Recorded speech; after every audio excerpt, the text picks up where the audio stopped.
మారండి, మీ మీదకి భయంకరమైన శ్రమ రాబోతుంది అంటే ఎవడు మారటం లేదండి. ఎవడు నోవ గారు వాడకడుతూ జలప్రళయం వస్తుందని చెప్పాడు. మారాడు ఎవడైనా? మీరు చెప్పండి, వాళ్ళలోకి ఎక్కాడు ఎవడైనా? ఎక్కడో. ఏ ఎందుకు ఎక్కలేదట? ఎక్కకపోవడానికి రీజన్ ఏంటి? వాళ్ళు బిజీగా ఉన్నారు. దేంట్లో బిజీగా ఉన్నారు చెప్పండి? తినటం, త్రాగటం, పెళ్లి చేసుకోవటం, పెళ్ళికి ఇవ్వటం.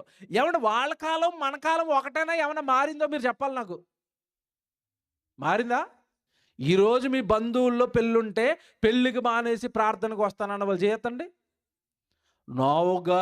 నోవగారి దినాలలో ఉన్న ప్రజలకి మనం తమ్ముళ్ళం, చెల్లెళ్ళం. తేడా ఏముండదు. ఏదో పైకి ఆదివారం గుడికెళ్ళి వస్తున్నాం అంతే. స్టీజ్ పక్కా అన్నదమ్ములు మనం. వచ్చేస్తుంది జలప్రళయం, చచ్చిపోతారంటే ఆ రోజు ఎవడో మారలేదు. ఈరోజు రెండో రాకడ వచ్చేస్తుంది. యేసుప్రభు రేపు రావచ్చు, ఎల్లుండి రావచ్చు. ఇప్పటికే నీ బ్రతుకు బాగోలేదు, దిద్దుకోండి. యేసుక్రీస్తుల వారి దినం దొంగ వచ్చినట్లుగా వస్తుంది. లేదా నీకు మరణం రావచ్చు. నీకు మరణం వచ్చినా నరకానికి పోతావు, ఆయన వచ్చేసినా నరకానికి పోతావు. బ్రతుకుని దిద్దుకోండి అంటే ఈరోజు ఎవడైనా వింటాడండి? మీరు చెప్పండి, వింటున్నారా? వినరు. జలప్రళయం రోజు ఆ రోజు విన్నారా ఎవడైనా? వినడం. ఎప్పుడు మనిషి దేవుడు మాట వినండి.